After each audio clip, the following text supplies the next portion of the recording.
Opa, e aí? Aqui é o Alpha. Se tem uma coisa que eu amo nesse mundo, são jogos indie e RPG de turno, especialmente com temas medievais. Eu não ando muito vendo jogos de RPG de turno recentemente, especialmente medievais. Claro, temos coisas como Persona, mas eu quero algo realista, antigo, sabe? Porém, geralmente eu acho que os RPGs de turno medievais estão ficando meio sem ideia, porque geralmente, cavaleiro quer salvar a princesa ou salvar o reino, derrotar um rei corrupto, por aí vai. Tá ficando meio sem sal com o tempo. Claro, não tô dizendo que todos os RPGs medievais são assim, só tô dizendo que a maioria segue esse padrão de cavaleiro, humano, dragão, uns caramba, por aí vai. Então, hoje eu trouxe algo diferente e bem criativo até. Um jogo indie, de RPG de turno, com gráficos pixel muito lindos, medieval e trata sobre ratos. É uma ideia bem interessante, alguns podem chamar de ideia de furry, mas que se dane, cara, a ideia realmente é boa, você vai ver isso comigo. Bom, eu já enrolei o suficiente. Hora de falar de Small Saga.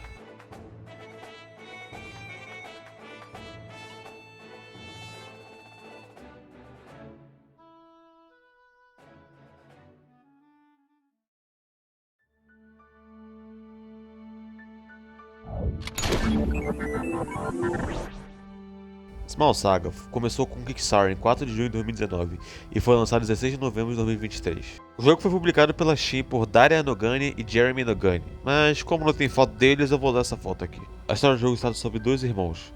Verme, um pequeno cavaleiro que é aprendiz, e Lance, seu irmão mais velho que ainda já é bem mais experiente que ele, que a mandado de seu pai enviou os dois para um local chamado O Paraíso em busca de comida. A caminho de lá, eles encontram um rato líder de bando chamado Sava, que era conhecido por empunhar a arma de um deus, que na verdade é só um canivete. Eles o enfrentam e literalmente matam ele. Não, ele não cai no chão derrotado, ele morre. Sério. Em seus últimos momentos de vida, Sava deixa sua espada no chão e diz que para os irmãos não irem para o paraíso, pois há um deus amarelo rondando a área. E se eles forem, bom, eles morrem também. Lance diz ser só uma mentira de um rato morrendo, como fantasmas e lobisomens, e vai mesmo assim para o céu, onde eles encontram muita comida. Porém, isso vem a um custo. Enquanto eles carregavam uma bolsa de comida de volta para casa, eles descobrem que o deus amarelo realmente existe e está rondando a área. E nós descobrimos que esses tais deuses são apenas humanos normais. Vendo que a situação tá bem feia, Lance sugere para eles fugirem. Porém, a fuga não dá tão certo assim. Distraído e com medo do deus amarelo, Verme acaba tropeçando numa ratoeira e prende seu rabo nela, ficando incapacitado de fugir. Infelizmente, os dois não têm força de abrir a ratoeira, e o deus amarelo se aproximava a cada segundo. Então, Lance tem um plano trágico. Ele iria distrair o deus amarelo enquanto Verme fugia, mas dá pra imaginar que isso não deu tão certo. Usando seu arco e flecha, Lance até consegue dar uns tiros no deus amarelo, o que não dá nem um de dano, mas a intenção dele não era machucar o deus amarelo, mas sim chamar a sua atenção. E ele consegue, mas isso aqui acontece.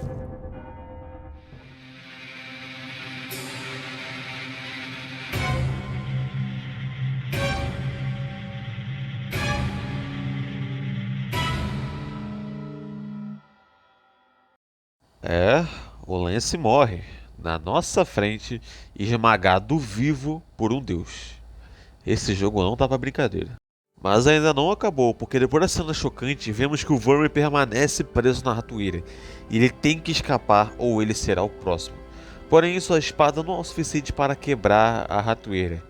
Então, assim como seu irmão, ele faz algo bem mais drástico.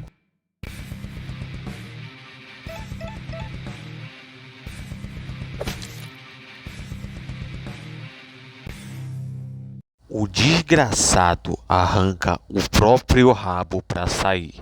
Meu Deus do céu, é Berserk. Depois da cena grotesca, Verme vê que o Lance está morto e sem muitas escolhas, ele foge, pois ele não está com condições para lutar.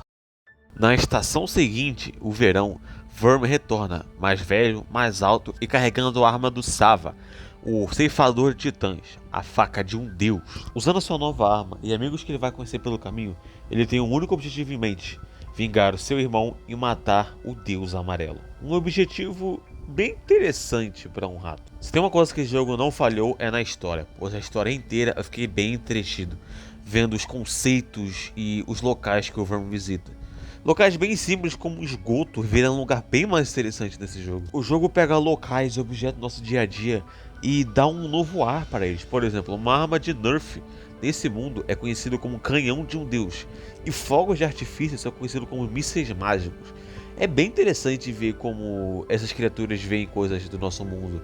O que para eles são coisas incríveis, pra gente é coisa banal, e eu amo esse contraste. E a história também até que é meio sombria, envolvendo temas bem pesados como sociedade, corrupção, morte, vingança. É algo que você não ia esperar de um RPG sobre ratos. O jogo não tem medo de mostrar coisas sérias e tópicos pesados para sua história, como os humanos estão destruindo a terra, destruindo o meio ambiente e maus tratos aos animais. Tudo isso é incluído na história de uma forma que é natural e não é jogada na sua cara. Apesar de não ser nenhum merecedor de Oscar, a história desse jogo é incrível. Eu realmente gosto dela. Ela é divertida e te mantém entretido o tempo todo. Mas é claro que a história não é a única parte boa desse jogo.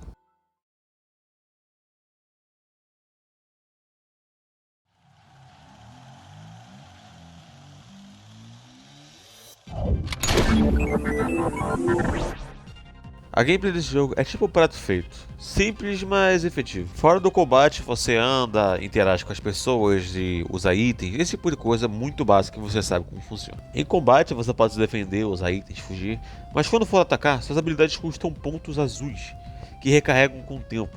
E quanto mais poderosa a habilidade, mais pontos azuis ela custa.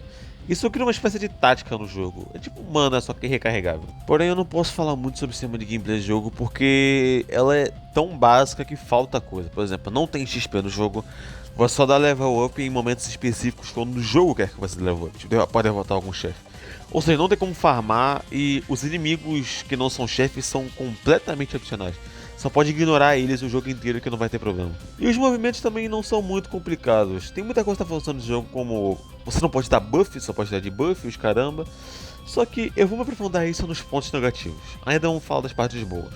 Mas para compensar, as batalhas em si são incríveis e bem épicas.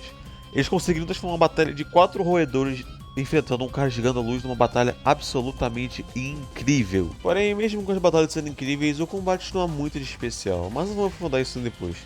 Por enquanto, vamos focar em uma coisa que é realmente única e boa desse jogo.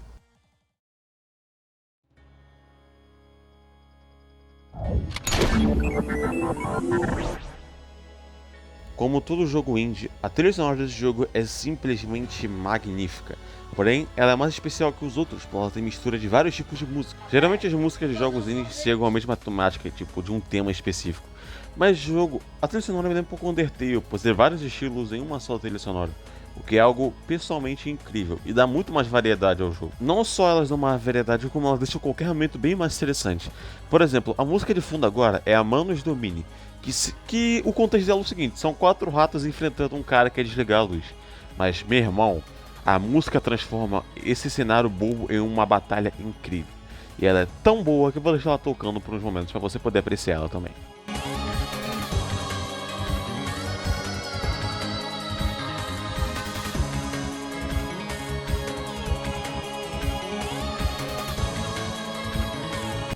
Sabe, esse é o tipo de música que eu não esperaria de um jogo sobre ratos. É isso que deixa esse jogo bem interessante e especial, pois eles pegam momentos simples e bobos de ratos se enfrentando e dão as músicas mais épicas de todas. Não só as músicas, como o contexto em si é incrivelmente épico. Por isso que eu falo que mesmo que você não jogue o jogo, dá uma olhada na trilha sonora, é sério, ela tem muitos batidões. E mesmo que você não curta música de jogos eletrônicos, caramba, você vai curtir as músicas desse jogo, pois todas elas são incríveis e muito memoráveis. Porém, as músicas não podem salvar os pontos ruins desse jogo.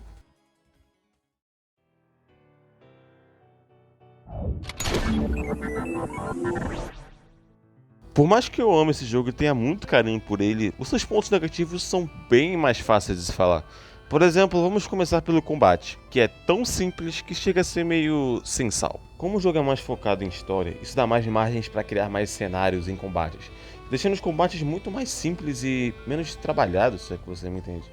Sem falar que, como o jogo não tem sistema de XP, e você só upa de nível em momentos específicos, meio que tira a razão de enfrentar as criaturas, além de só enfrentar por diversão, pois elas não chegam a dropar nada e nem te dão nenhuma recompensa, são completamente opcionais. O jogo tem sistema de fraquezas e de buffs, como menos defesa e sangramento, mas não tem buffs.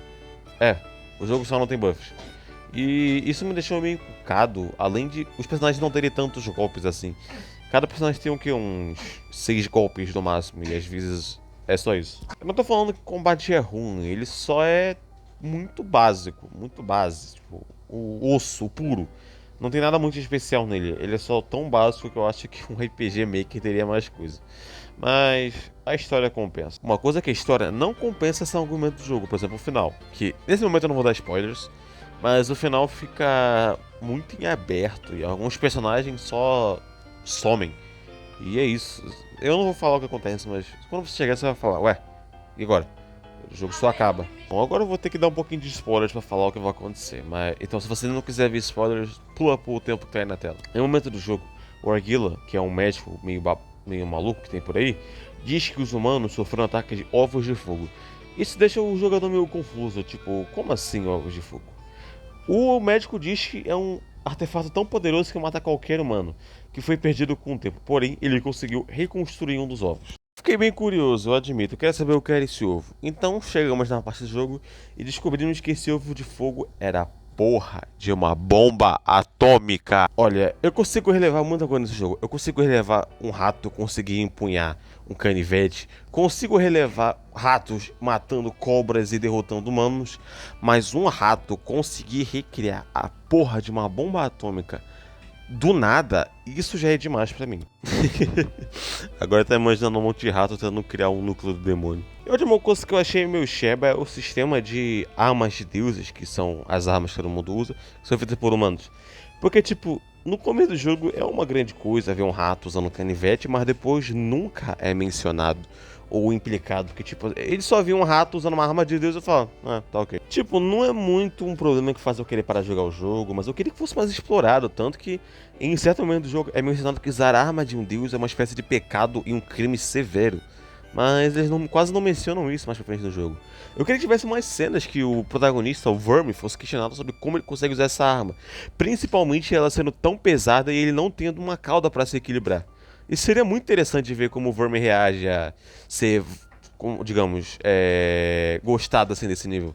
Porque, porra, o cara tá usando a arma de um deus, o pessoal tá cagando. E, porra, não é só o Verme que usa uma arma de deus. Todos no time usam arma de deuses. Mas só o Verme é questionado. Todo mundo tá usando uma arma de um deus. Seja um bisturi, até mesmo uma porra de um isqueiro. Mas só o Verme é questionado. E não é tão questionado assim. De novo, não é um problema horrível que deixe estraga o jogo. Mas eu queria que fosse mais explorado esse sistema de armas de deuses. Bom, acho que eu já falei demais. Vamos logo pra conclusão.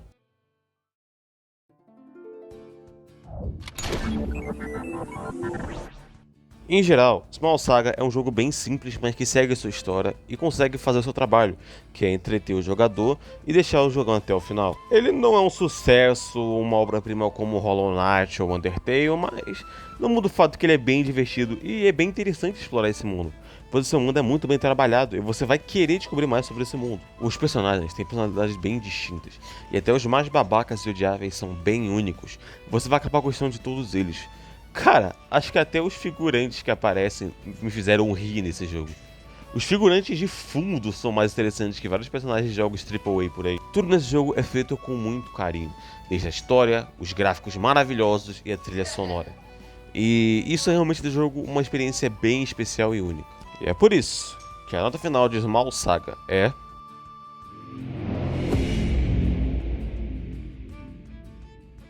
O jogo não é o Game of the Year, não vai te fazer chorar tanto assim e não vai te fazer mudar o seu pensamento sobre a vida.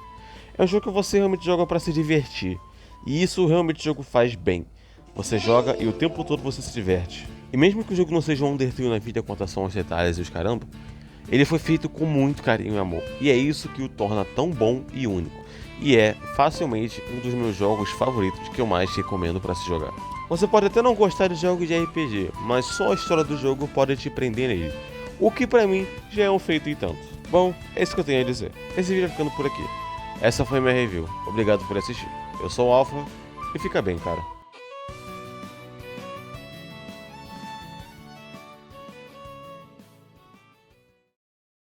Opa, que é o Alpha.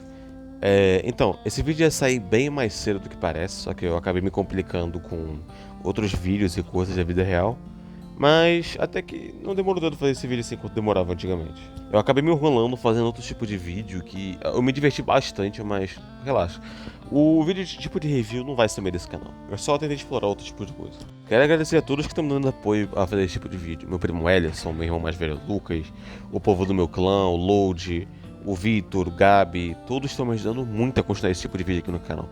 Me dando a motivação certa para eu continuar. Também quero agradecer a você que está vendo esse vídeo até aqui. Só você assistir até aqui já me ajuda muito e me deixa muito feliz. Eu quero muito continuar com esse canal como um hobby, e se eu ganhar dinheiro com isso, também serve. Bom, é isso. Se cuida, cara. Fica bem e até a próxima.